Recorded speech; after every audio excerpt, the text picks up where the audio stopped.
Nakampante masyado ang ating Gilas Pilipinas kontra dito sa Angola. Ganda na sana ng simula dahil end of first quarter ay lamang ang Gilas 19-12. Nagsimula yan sa dunk ni Junmar Fajardo na nanggaling sa assist ni Scottie Thompson at first field goal ni JC sa beyond the arc. At nakakabilib etong si RR Pogoy sa kanyang back-to-back 2 points.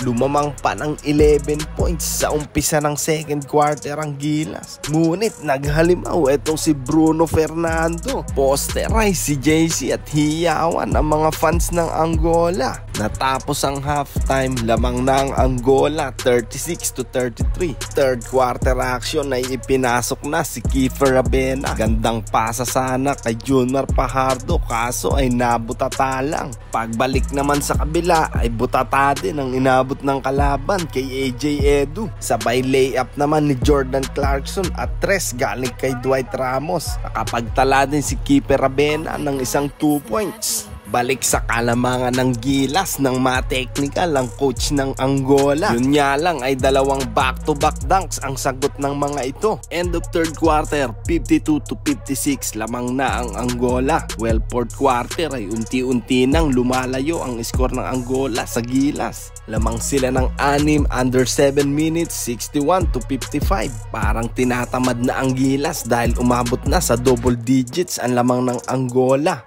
Well, 2 minutes ay nakapag-run pa itong Gilas sa tulong ni Renz Abando. Baba sa single digit ang kalamangan ng Angola matapos ang end 1 ni AJ Edu. Yun nga lang ay naipasok ng kalaban ng crucial 3-pointer at doon na natapos ang laban. Talo ang Pilipinas 70-80 ang ating final score.